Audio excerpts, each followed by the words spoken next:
da polêmica que a gente iria falar de espiritismo. Fica mais fácil eu ler aqui, tá? Um destacado espírita, Robert de Lyon, ex-membro do Congresso dos Estados Unidos e ex-embaixador do exterior, admitiu publicamente ter sido enganado em sessões conduzidas pelos médiuns Jenny Holmes e seu marido Nelson, nos quais o famoso espírito de Kate King teria supostamente se manifestado. O espírito havia se manifestado anteriormente em sessões mantidas por Sir William Crookes, o cientista da ampola de Crookes, na Inglaterra. E quando ele apareceu nos Estados Unidos, todo o país foi tomado pela expectativa. A bolha arrebentou quando uma mulher, Eliza White, confessou ter se fantasiado de Kate. Robert Owen tinha dado seu poderoso testemunho garantindo a veracidade das manifestações.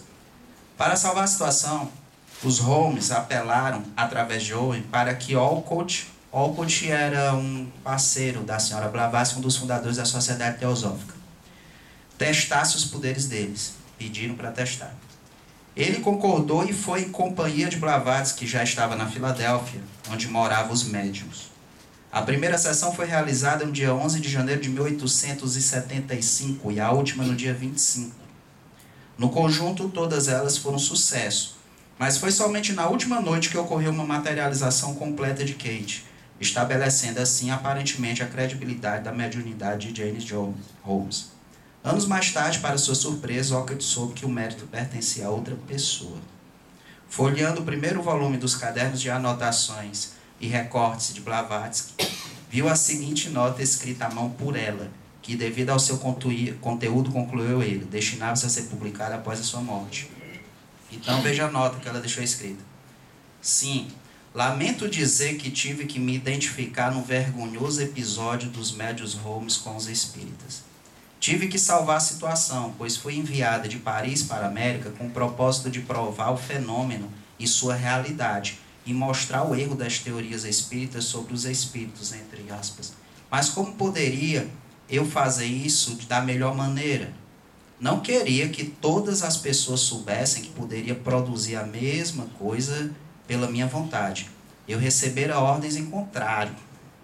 E, todavia, tinha que manter viva a ideia da realidade, da veracidade, da possibilidade de tais fenômenos nos corações daqueles que, de materialistas, haviam se tornado espiritualistas. E agora, devido ao desmascaramento de vários médiuns, deixavam de ser espiritualistas, voltando novamente a ser materialistas e retornando ao seu ceticismo. Então era um contexto em que ela estava, que naquele momento, com a obra maior, o que queria era evitar que viesse à tona o total ceticismo devido à prevalência das ideias materialistas que seriam reforçadas a partir de uma identificação de uma possível fraude notável nesse sentido. E até que ponto isso poderia ser reajustado e retornar a atenção da humanidade, daquelas pessoas interessadas de novo no aspecto espiritual? Esse foi o dilema. Então aqui ela continua. Esse é o motivo porque, selecionando alguns dos mais fiéis, fui até os Holmes, os dois médios lá, e auxiliada por M, a nomenclatura do Moria, mestre Moria, que era o instrutor direto espiritual dela, e seu poder, mostrei a face de John King e Kate King, vindos da luz astral. Produzi o fenômeno da materialização e permiti que os espíritas em geral acreditassem que isso tinha sido obtido através da mediunidade da senhora Holmes. Ou seja, ela fez o fenômeno e deixou acreditar como a questão que na verdade seria uma fraude naquele momento, sob o aspecto do que estava acontecendo pelos aqueles supostos médiuns. Ela ficou terrivelmente amedrontada, a senhora Holmes, a própria médium, ficou terrivelmente amedrontada, pois sabia que desta vez a aparição era real. Será que errei? O mundo não está preparado ainda para compreender a filosofia da ciência oculta. Que as pessoas primeiro tenham certeza de que existem seres no mundo invisível. Sejam espíritos, ela sempre coloca entre aspas, dos mortos ou elementais. E de que há certos poderes ocultos no homem capazes de fazer dele um Deus na terra. Quando eu estiver morta, as pessoas talvez valorizem minhas ações altruístas. Empenhei minha palavra, fazendo um voto de auxiliar as pessoas na verdade enquanto viver. E manterei a minha palavra. Que me critique e me apedrejem, que alguns me chamem de médium e de espírita e outros de impostor. Dia virá em que a posteridade aprenderá a me reconhecer melhor. Ó mundo pobre, tolo, crédulo e perverso. M traz ordens de formar uma sociedade teosófica. Uma sociedade secreta como a loja Rosa Cruz. Ele promete ajudar. Isso é assinado Helena Petrovna Blavatsky. Certo? Isso foi deixado por ela, que é exatamente essa questão do que eu ia falar, desse fenômeno espírita. Muito do que se refere... Pois não. Isso aconteceu na mesma época do Allan Kardec? O movimento espírita kardecista foi anterior. Acho que a obra, o Livro dos Espíritos, salvo engano, é de 1848, é anterior. Quando Blavatsky começou a apresentar seus fenômenos e logo em seguida ela passou a questionar o movimento espírita, ele já estava muito forte. Só que movimento espírita? Porque existe um movimento espírita baseado na parte filosófica kardecista, mas existia também um problema muito forte que estava acontecendo no continente norte-americano, que era todo fundamentado mais em fenômenos, ou seja, a valorização de fenômenos. O problema é que esses fenômenos aconteciam, mas não necessariamente eram fenômenos explicados através da doutrina espírita. Poderiam ser outras coisas. Que é aí onde está a grande questão do embate da teosofia. Porque muitos desses médios são médios passivos, ele não tem seu controle sobre o fenômeno. Então esses médios passivos, na verdade, na visão teosófica trazida, eles se comunicam mesmo com elementais e seres que são restos mortais de almas reais, de pessoas reais. À medida que um indivíduo falece, morre, o corpo dele, as outras percepções do corpo dele vai se desfazendo. Quando ele perde o corpo astral dele, esse corpo astral fica com memórias e reminiscências daquela vida e daquela entidade, daquele ser. Embora ele saia do corpo astral e ele vá para um plano mental, também conhecido como Devakan, que é o plano de repouso, o tal do paraíso, até o retorno para um novo processo reencarnatório. Isso na visão, na doutrina teosófica. Então, quando ele se desfaz desse corpo astral, esse corpo astral ele permanece algum tempo, essas reminiscências astrais. E muitos dos fenômenos mediúnicos que ocorrem, obviamente não são todos, grande parte, talvez a maior parte, na verdade o que ocorre é uma manifestação, uma atratividade desses elementais que ainda traz reminiscências daquele indivíduo que faleceu. Tanto que a maioria dos eventos que ocorriam, que eram registrados, às vezes apareciam imagens, porque aí ela utiliza também com a ajuda do duplo etérico do médium, que é projetado e muitas vezes ele não tem controle sobre isso, que é a história dos fenômenos ectoplasmáticos, e aparecia a imagem muitas vezes com perguntas singelas, perguntas simples. Por quê? Porque realmente havia uma reminiscência de memória, mas ele não era a entidade, é um cascão, como é chamado na doutrina teosófica. Não necessariamente é um espírito. Não necessariamente, é um espírito. Não quer dizer, deixa bem claro nessa obra, tá? Que pode ser. Agora, em regra, não. Para ser, a coisa já é um nível um pouco diferente. Na visão teosófica, o fenômeno do Chico Xavier, por exemplo, ele seria a correntes, tá bom? Mas ele seria mais um acesso dele ao Devakan. Então, será que é isso mesmo? Ele não diria? Será que ele diria? Será que ele não sabe o que é isso?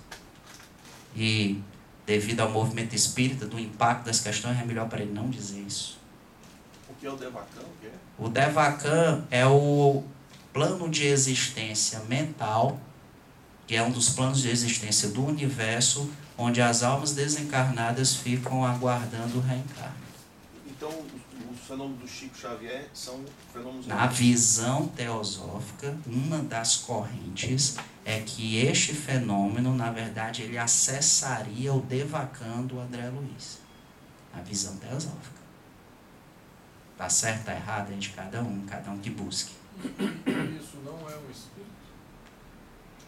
É uma entidade, ele existe, ele está no Devakan, mas não, ele não veio. O Chico Xavier que foi. Sim. Ele não veio, o Chico Xavier Moisés, que foi. só lembrando que eu acho que deve estar uma confusão. Para nós da teosofia, a gente não acredita que nenhum ser de luz vai se apropriar do meu corpo para estar aqui. A crítica que a teosofia faz, uma das críticas ao espiritismo, é que a gente diz assim, a ligação não é daqui para lá não, é o contrário, de lá para cá. Então, como o espiritismo diz, né, eu vou trazer o espírito de fulano, não traz. Né? Muito menos de seres de alta envergadura espiritual. Quando um médium, que na teosofia a gente chama de médium passivo, ele se concentra, e eu vou chamar o espírito do Mardônio, que já desencarnou, na verdade quem vem não é o Mardônio, é o que a gente chama de cascão astral. São ainda energias do ser que foi o Mardônio, e é claro que como nessa energia ainda está presente algumas coisas da vida dele, o médium pode dizer o que aconteceu. Aí a gente fica surpreso, olha, mas como é que ele sabia disso? Eu não contei para ninguém. Né? Nós daqui, que estamos encarnados aqui, a gente não sabe, mas qualquer ser do plano, nós só conseguimos ver o que está aqui. Né? Mas qualquer um que está no plano astral, vê o que está no astral e o que está aqui. Significa que alguém que está lá pode dizer facilmente, por exemplo, como eu estava vestido ontem, o que eu fiz há 15 anos atrás, de marcante. Por nós não conhecermos causas e efeitos, só conhecermos os efeitos, a gente se pressiona. Como normalmente a gente não tem resposta para as causas, porque a gente desconhece, a gente atribui a sobrenatural. Não é Deus. Não é. Né? Spinoza ele diz assim, Deus não criou a maçã para o homem comer. Deus criou a árvore que dá fruto. O homem encontrando uma utilidade para si, diz, Deus criou a maçã para mim. Né? Então, olha como é que o Spinoza está pensando. Não, Deus criou a árvore, o fruto. Significa para você comer. A gente que fica querendo ter utilidade em tudo, logo a gente associa que isso foi feito para mim. Então, a gente quebra com um edifício teórico que é passado para a gente. Então, a gente acredita, por exemplo, em momento algum, Blavatsky se concentrou e desceu algum mestre nela. Não. O mestre aparecia, se materializava. Por quê? Não tem nem corpo para o mestre, ele vai usar o meu. Se ele não consegue materializar porque a energia aqui é densa, ele vai usar o meu. Impuro, cheio de vícios, de energia contrária. Então, a teosofia, ela...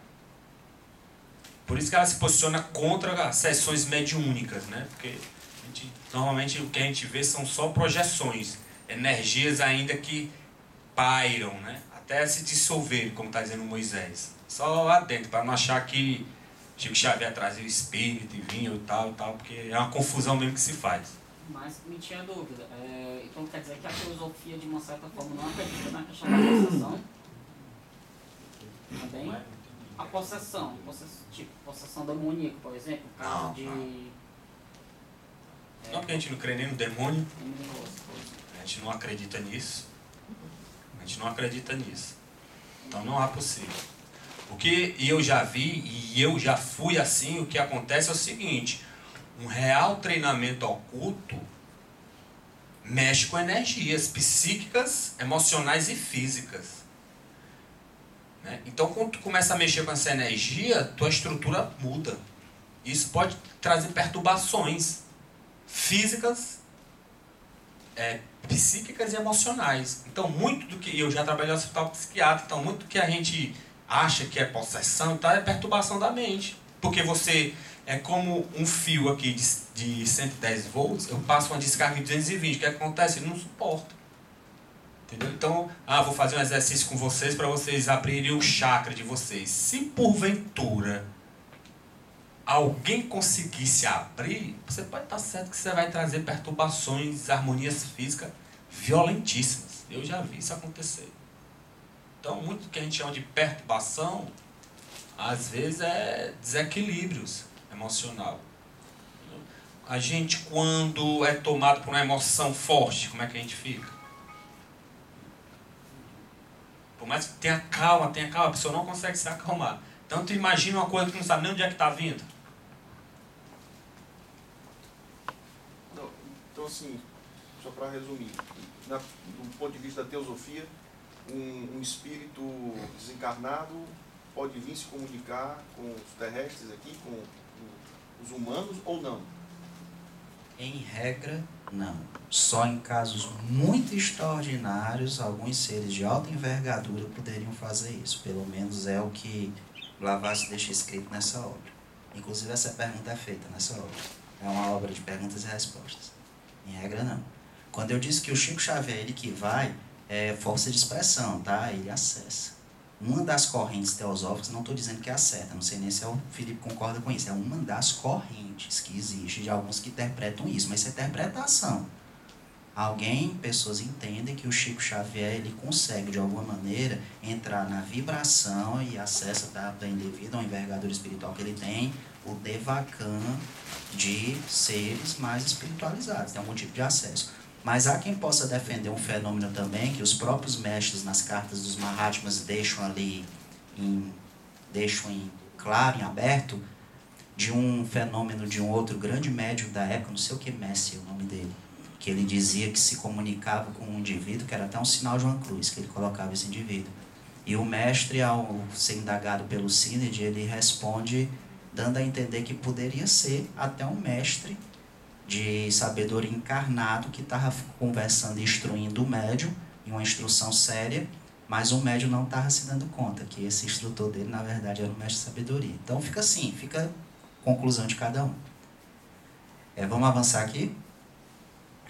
Só para terminar essa visão dos créditos, das questões, eu falei um pouco do Espiritismo, abri isso porque gerou a curiosidade, mas eu estava falando aqui um pouco sobre o crédito da obra da Blavatsky, tá certo? E um dos pontos que a gente tem que colocar, termina servindo como referência para a gente, o primeiro é o número de cientistas que aderiram e que conheceram a Sociedade Teosófica, até foram membros. Então eu já até citei Thomas Edison, né? Thomas Edison, nessa obra aqui, tem até uma fotografia do... Deixa eu ver se dá para mostrar, porque fica longe, mas tem a fotografia até do certificado dele e do digamos assim, do juramento, né? Do voto de segredo dele. Então, vou até citar. Facsímile da promessa de segredo assinada por Thomas Edison ao filiar-se à Sociedade Teosófica em 1878. Ao aceitar minha filiação à Sociedade Teosófica, mencionada acima, prometo manter sempre segredo absoluto com relação aos seus procedimentos, inclusive sobre suas pesquisas e experiências, exceto quando a sua publicação for autorizada pela sociedade ou por seu conselho. Empenho minha palavra de honra ao afirmar que manterei estrita obediência a este compromisso. Em Menlo Park, 4 de abril de 1871, Thomas Alva Edison. Esse juramento aí, vocês ficam cheios de dedo de falar as coisas pra ele? Foi? Não, não é bem isso, né? Tem outras questões aqui, por exemplo, que também foram expoentes da Sociedade Teosófica. O próprio Einstein, tá? Há relatos de que o Einstein tinha uma doutrina secreta na mesa de cabeceira dele. Relatos sobre isso. Uma sobrinha de Einstein relatou que um exemplar da doutrina secreta estava sempre sob sua escrivania. Outra testemunha, Jack Brown, fez afirmação similar. Em um artigo intitulado Eu Visitei o Professor Einstein. Então ela cita até as referências de onde está tirando isso. O bom dessa obra é isso aqui, porque ela tira as referências que para você não duvidar. Porque às vezes a pessoa no papel recebe o que você quiser, mas ela diz, a referência é essa, foi daqui que eu vi. Então tem a questão. Thomas Edison, o William Crookes. E uma situação também curiosa em relação ao William Crookes, que a Blavatsky, a partir da ampola de Crookes, da matéria radiante, como ele dizia, ela fez até, na própria doutrina secreta, uma previsão interessante. Essa previsão está na doutrina secreta, mas eu vou tirar a forma como o Ricardo Lindemann escreveu nessa obra aqui, tá? Vou ler aqui. Tradição Sabedoria. Teósofo, estudioso brasileiro. É interessante mencionar que em 1888, muito antes de todo esse avanço da ciência, Senhora Helena Blavatsky publicou uma verdadeira profecia, uma obra Doutrina Secreta, prevendo estes fatos com 9 anos de antecedência, quando escreveu: até o ano de 1897, dar-se-á um grande rasgão no véu da natureza e a ciência materialista receberá um golpe mortal. No dia em que a descoberta da matéria radiante do Sr. Crookes conduzia a um estudo mais completo sobre a verdadeira origem da luz, revolucionando todas as teorias atuais. Enfim, é um fato histórico que J.J. Thomson descobriu o elétron e, portanto, demonstrou a divisibilidade do átomo para a total surpresa do ceticismo científico da época. a partir dos estudos de descargas elétricas em alto vácuo no tubo de Crookes, exatamente no ano de 1897. O começo da física quântica, que levou à física quântica, talvez, pode ser dito. E ela já deixou isso praticamente profetizado, escrito na obra Doutrina Secreta. Eu não trouxe ela aqui, mas é porque já tinha tanta coisa para trazer. A gente traz essas obras todas, mas é por segurança, né? Psicológico. Nem precisava tudo. Mas, enfim, citado. Já, por incrível que pareça, pode não parecer, mas eu já falei muito aqui sobre o principal objetivo da Sociedade Teosófica. Não disse exatamente qual é ele, mas baseado em tudo que já foi dito aqui, eu já falei o primeiro e o principal, de todos os outros decorrerão desse. Formar o núcleo de uma fraternidade universal da humanidade, sem distinção de raça, cor ou credo. Esse é o principal objetivo da Sociedade Teosófica quando ela foi criada e para que se presta. No sentido de, através do desenvolvimento, da divulgação das verdades sagradas, da tentativa de induzir a humanidade a oferecer ferramentas para que o homem possa buscar a sua harmonização com o mundo, descobrir o seu verdadeiro lugar no universo e perceber a sua inter-relação com seus outros irmãos, a própria humanidade, os irmãos menores, animais, descobrir a sua relação, a necessidade de harmonia com todo o plano divino, e vai desde o material, desde os mares, desde as montanhas, desde tudo que existe, porque tudo faz parte dessa obra. A partir disso daí, há uma visão do núcleo da fraternidade universal. Mas ele especifica mais aqui entre a humanidade, sem distinção de raça, cor ou credo. Algo muito avançou sobre isso, né? Hoje em dia, quando se fala em direitos humanos, até a Convenção da ONU, PROS-ITER, sobre questões, muito é passado sobre isso. Talvez, não sei até que ponto, aqui é um dos pontos onde surgiu essa noção de direitos humanos como direitos fundamentais do homem, tá? Não certas distorções que a gente vê por aí, mas direitos relacionados a respeitar o próximo, direitos relacionados à tolerância, questão racial, e isso. Enfim, dentro dessa visão de fraternidade universal da humanidade, existem 3 verdades fundamentais que podem transformar a atitude do homem. O homem é uma alma imortal, que evolui através dos tempos até tornar-se o ideal de perfeição. Então, esse corpo, eu já falei um pouco sobre isso, nós habitamos esse corpo. Esse organismo que nós temos não é a nossa essência. Um dos pontos do exercício que precisamos fazer é a nossa desvinculação dele, desidentificação dele, com técnicas que vão desde a substituição ou a técnicas relacionadas à aceitação e desvinculação. Só que isso é um procedimento muito difícil, porque envolve autoconhecimento. E autoconhecimento dói. E envolve vícios, porque, acreditem, não dá para a gente aprofundar muito isso, mas nós somos viciados em sofrer. Um outro ponto que é preciso colocar, o desenvolvimento da alma ocorre quando ela aprende a cooperar com o plano divino. À medida que eu harmonizo e me coopero com o plano divino e purifico meus corpos, ao mesmo tempo eu estou desenvolvendo a minha alma e estou ascendendo e estou no caminho desse retorno ao Pai, retorno à minha origem divina, a reconexão da minha centelha com o Uno Criador. No nosso caso, a partir do Logos solar, né, que seria a percepção que nós consideramos do Deus, né, porque nós só alcançamos até isso. Segundo a doutrina secreta, pela visão teosófica da Blavatsky, aquilo que nós temos como Deus, dentro do nosso pequeno sistema aqui, trazido pelas religiões de uma maneira mais exotérica para a humanidade, na verdade é a expressão do Logos solar, que ele é o criador do sistema solar e das nossas cadeias, do nosso ciclo evolutivo. Algo ainda muito longe, muito, muito longe do absoluto, do incognoscível, do verdadeiro sentido que seria Deus. O homem também aprende a cooperar com o plano divino, em primeiro lugar, quando começa a ajudar seus semelhantes. Então vem aquela questão de fraternidade. Fraternidade no sentido de realmente a gente se identificar e se relacionar com os semelhantes. E aí vem diversos aspectos com isso. Além desse, ainda dentro dessa questão do trabalho da Sociedade Teosófica, eu posso já citar algum aspecto ligado aos planos de trabalho, aos princípios da Sociedade Teosófica. E é dessa obra aqui, Princípios de Trabalho da Sociedade Teosófica, do mesmo seu time do Autocultura. A Sociedade Teosófica é um destes movimentos utilizados pela Fraternidade Branca, pela Fraternidade de Mestres. Foi falado isso aqui já, né, Felipe? Pela Fraternidade Branca, lançada no mundo por alguns membros da fraternidade com um propósito definido. Não podemos pretender conhecer ou compreender qual é este propósito em sua totalidade. Olha que interessante. Não podemos pretender conhecer ou compreender qual é este propósito em sua totalidade.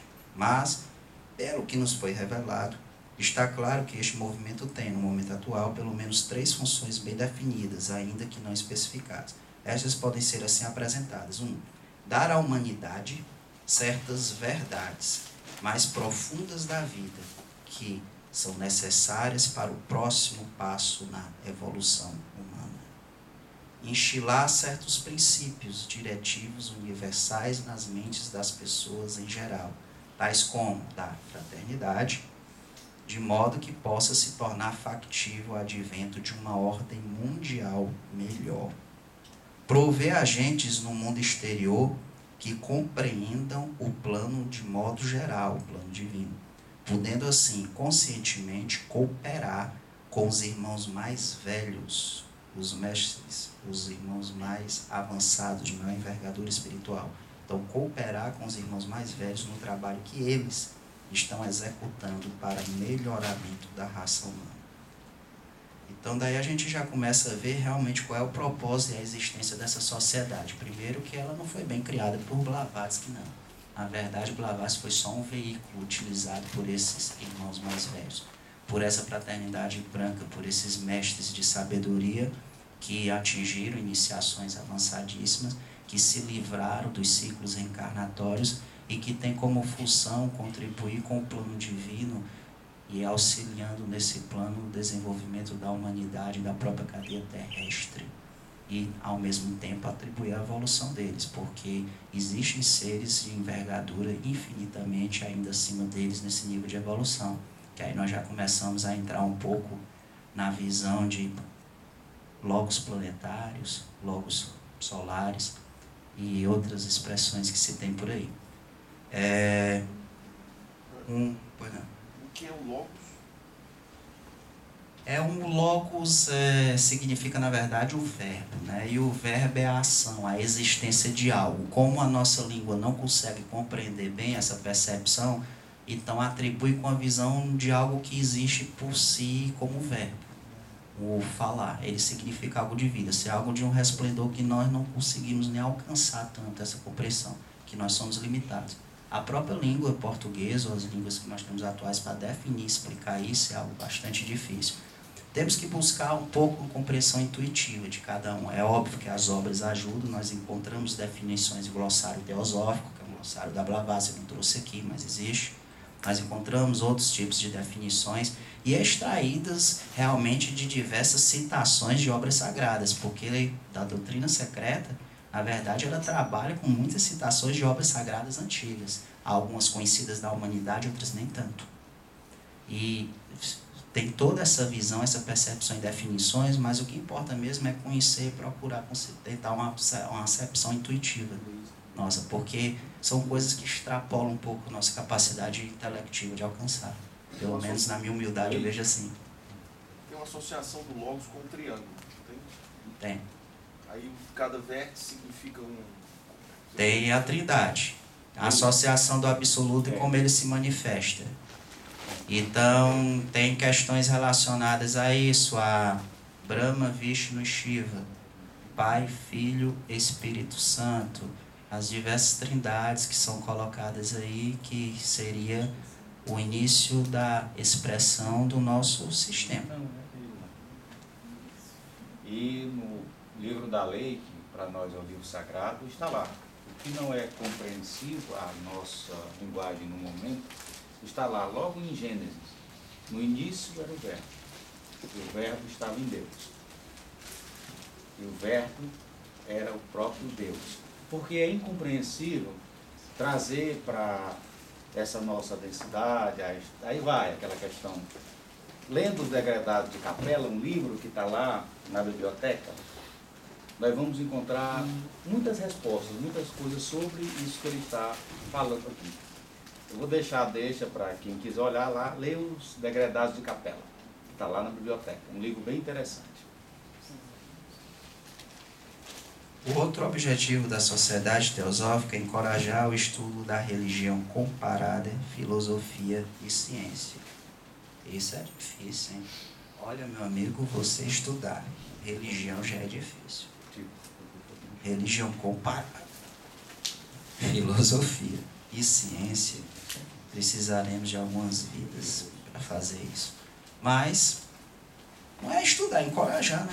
Encorajar o estudo da religião comparada, filosofia e ciência. Então, vamos caminhar. Está cumprido, estão encorajando. É preciso dizer que dentro dessa percepção, a própria doutrina secreta, tá? Ela é escrita, na verdade ela é uma tradução e uma compilação e uns comentários, em parte quase toda, pelo menos na edição original, das instâncias de Dzyan, que significa meditação mística. Esse livro de Dzyan é o registro da história de um povo desconhecido pela etnologia, e numa língua que a filologia também desconhece, que é Senzá. Este livro corresponde ao primeiro volume, aqui o negócio vai começar a chocar um pouco, é o primeiro volume dos comentários sobre os 7 volumes secretos dos livros de Kyuchi. Os livros de Kyuchi são pergaminhos arcaicos de origem tibetana, que versam sobre temas ocultos e contêm os registros de toda a evolução da humanidade. Blavatsky alegava ter tido acesso a estudar esse material durante os períodos em que esteve em monastérios do budismo tibetano. Os pergaminhos originais, fabricados segundo o processo desconhecido, compunham uma coleção de folhas de palma resistente às intempéries.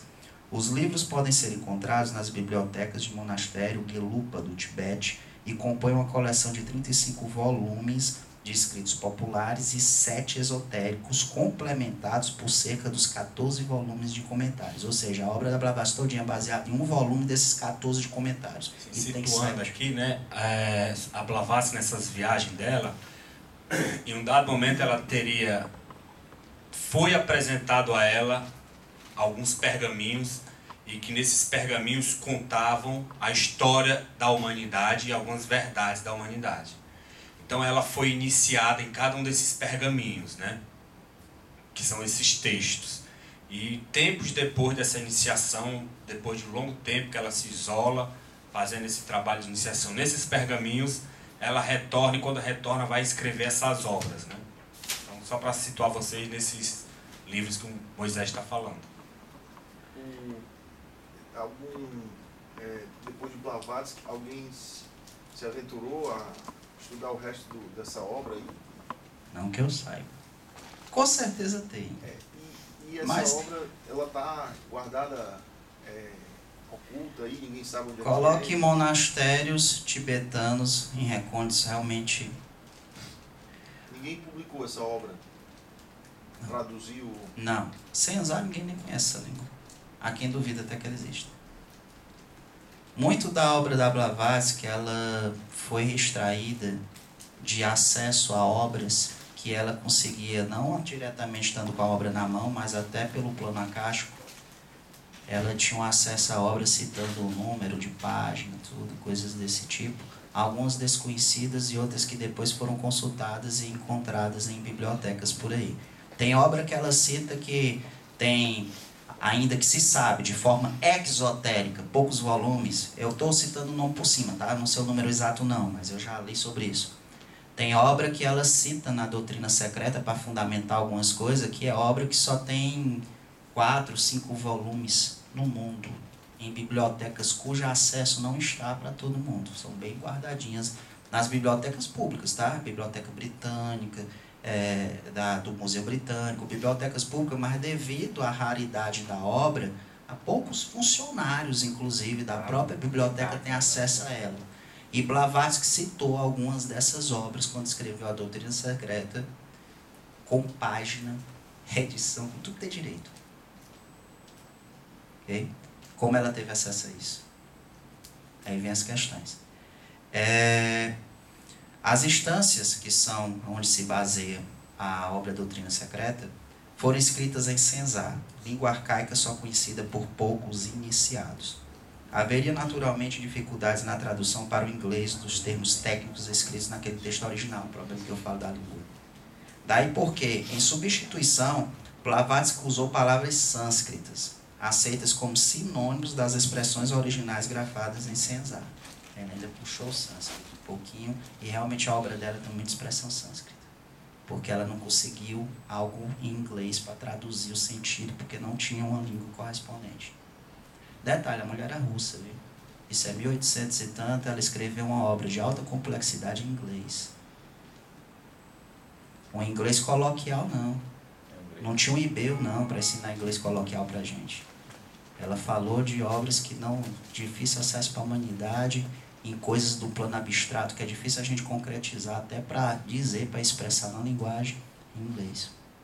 Então são coisinhas que a gente começa a ver, são pequenos detalhes que a gente começa a perceber que tem um certo crédito, isso daqui.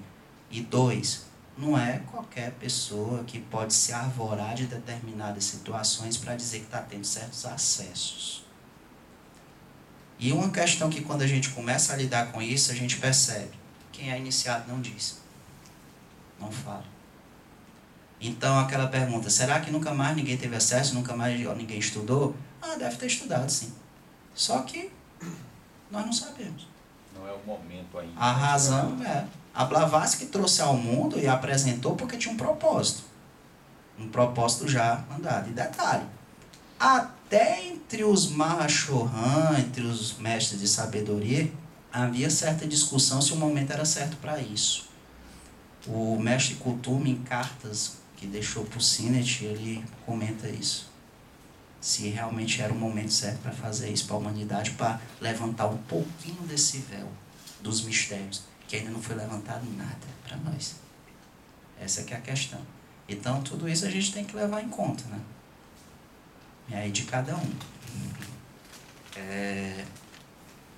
Mais à frente um pouquinho, a gente pode falar um pouco da Voz do Silêncio, né? Que é outra obra também, alicerçada nessas lições espirituais, que é coletânea do Livro dos Preceitos de Ouro, material que tem uma origem comum também com as instâncias de Zian, que é o da Doutrina Secreta. Com base em fragmentos dos preceitos, Blavatsky escreveu em 1889 o livro A Voz do Silêncio, uma obra muitíssimo inspirada que, em linguagem poética, faz recomendações práticas aos aspirantes dispostos a trilhar o caminho da santidade. A Voz do Silêncio menciona no título a inspiração recebida diretamente pelo praticante e que provém do seu eu superior, a sua alma imortal. Essa comunicação divina é uma condição comum ao devoto dedicado à ascese e ao treinamento, e quase sempre só se torna completa depois de várias encarnações de contínua dedicação à causa espiritual. Não se pense que haja muito desses dedicados seres.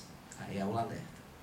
É mais comum defrontarmos com pseudo-iniciados e santarrões que padecem de um desvio comportamental a que um amigo psicólogo chama de síndrome da santidade precoce. Um outro amigo da loja chama de esquizoterismo.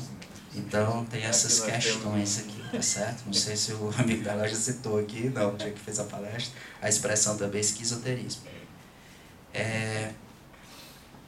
O último objetivo, vamos lá, o objetivo da sociedade, né? Núcleo de fraternidade universal da humanidade, encorajar os estudos, né? O estudo das religiões comparadas, e o último. Aí esse aqui é o que a gente começa a chocar um pouco também. Diz que pode falar. Investigar as leis não explicadas da natureza e os poderes latentes no homem. Aqui é o ocultismo. Aí é onde começa realmente o ocultismo. Investigar as leis não explicadas da natureza e os poderes latentes do homem. E aqui começa o ocultismo. E aí é onde surge toda uma questão relacionada a isso aí, porque a expressão ocultismo ela ficou muito banalizada. Há quem até diga que não foi muito interessante utilizar essa expressão ocultismo para definir aquilo que seria Gupta Vidya dentro da visão hindu. O Atma Vidya. Não seria bem interessante. Que é uma das linhas da visão relacionada ao estudo e desenvolvimento dos poderes extrasensoriais humanos. Por quê? Porque essa expressão ocultismo, com o passar do tempo, ela ficou muito associada a coisas estranhas, né? Coisas um pouco fora da realidade, e associa-se muito a charlatanismo, associa-se a magia negra, a feitiçaria, a coisa desse tipo. Por isso que esse nome choca, ocultismo.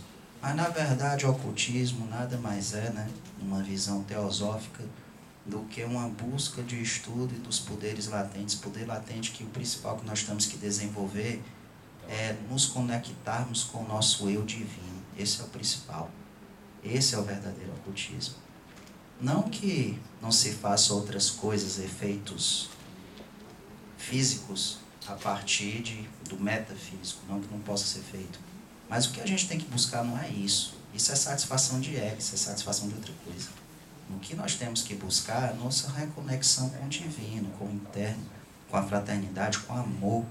É isso que a gente tem que buscar, a unidade no mundo, no universo, com o próximo. Não?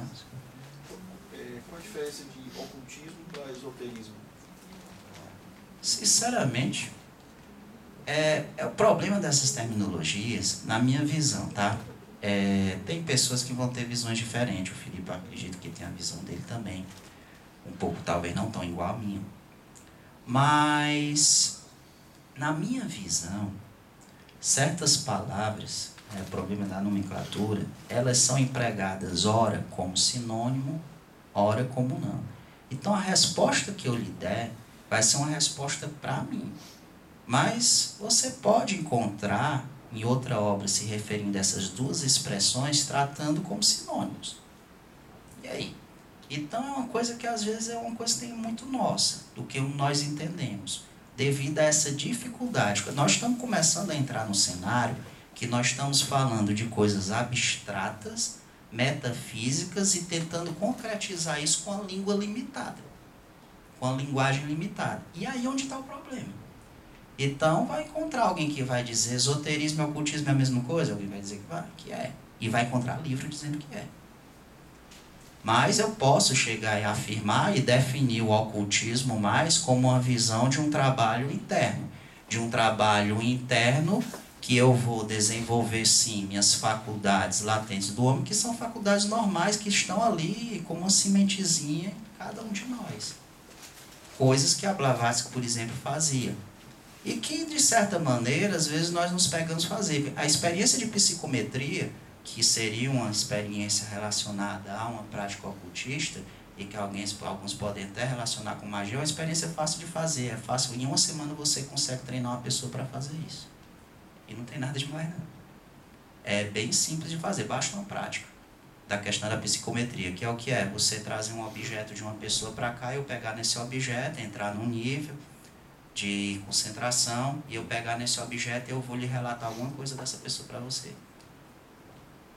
E vice-versa.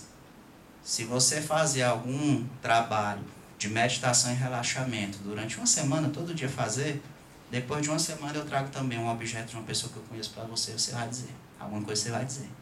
Claro que uns vão funcionar melhor, outros não. Mas você vai dizer, eu lhe garanto que você vai dizer, você já tem esse poder, você só não sabe. Isso é uma espécie de telecinese, algo desse? Não, isso é psicometria, telecinese é outra coisa. Psicometria. Telecinese é outra coisa. Você já tem isso, você, só que você não sabe. Você não está testando, não está usando, não está fazendo. Mas você já tem isso. Isso é fácil. Então o ocultismo aí tem a ver com essas coisas que estão ocultas em nós. Ocultas em nós e na natureza. Isso é que é o ocultismo. O esoterismo já é uma coisa mais ampla. É um conhecimento já mais amplo daquilo que estaria relacionado a mistérios.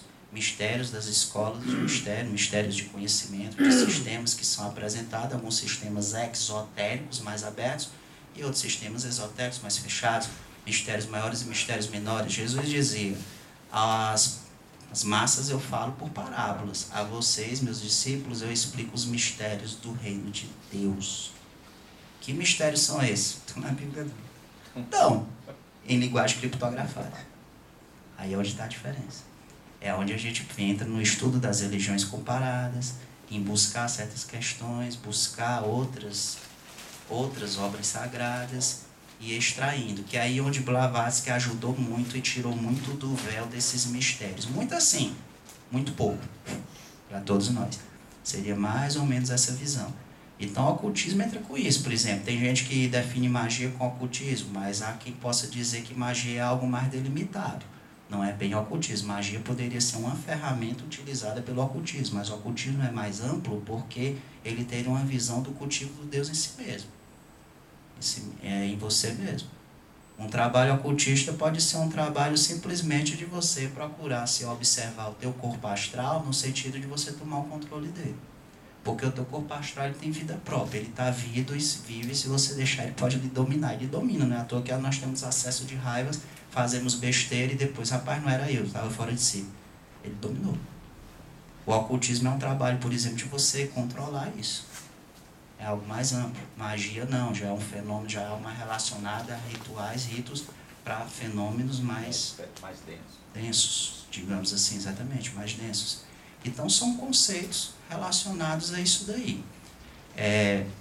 A grande questão que entra é que as pessoas pensam que entrar no ocultismo, tem gente que são por visão poética pelo aquilo que é apresentado de maneira para as pessoas verem isso como uma questão, como se fosse um prêmio, como uma questão de satisfação pessoal. Só que, olha, você, quando entra numa senda desse, num caminho desse, você acelera o carro. Aí você está preparado para isso? Essa que é a questão. Os mestres chegaram a lamentar a forma como algumas questões que fizeram que terminaram atingindo o corpo da Blavatsky, para poder utilizar ela como veículo para alguns fenômenos que ela teve que fazer no início da divulgação da Sociedade Teosófica, na preparação de divulgação da teosofia. Os mestres chegaram a lamentar que debilitaram a saúde dela por causa disso. Obviamente que corrigiram, mas debilitaram. A própria estrutura da Sociedade Teosófica ela foi mudada no seu projeto inicial. A Helena vive até que idade? Não me lembro. 60. Foi 60. Mas porque quando a coisa divina demais chega na Terra e passa, como o Mardoni disse, passa pelo crivo da mão do homem, isso gera deturpações muito grandes. Né? Eu vou abrir uma coisa, uma informação que eu não ia falar, mas fui instigado a falar. No projeto inicial da Sociedade Teosófica, e isso está registrado e foi lançado em livro, chama-se Diário da Vida de Olcott, tá? Está registrado, isso virou um livro. E os originais, na Sociedade Teosófica na Índia, tem também um museu, e tem lá. No projeto inicial da Sociedade Teosófica, ela foi feita para ser uma instituição maçônica. Ela ia ser uma instituição maçônica. Foi feito, irmão Mardoni. Inclusive, foi preparado inclusive os rituais e os manuais. E no grau 32, chamaria-se Mestre Teósofo, e no 33, Mestre de Teosofia. Né? E aí tinha a questão, porque Blavatsky era mulher, né? E a gente sabe que na maçonaria não tem mulher, e foi alguns percalços, e os próprios mestres depois orientaram e desvincularam da maçonaria. Os fundadores mesmo foram 16 membros, todos os 16, com exceção da Blavatsky, né, todos os 16 eram maçons, grau 33. Então, no projeto inicial ia ser uma ordem maçônica. E aí, por alguns desajustes humanos e por algumas outras questões de aceitação, ela deixa de ser uma escola de magia e passa a ser uma escola de ocultismo. São coisas que depois, no outro momento, eu explico melhor. Mas só para vocês terem noção de como é que foi conturbado lá o meio.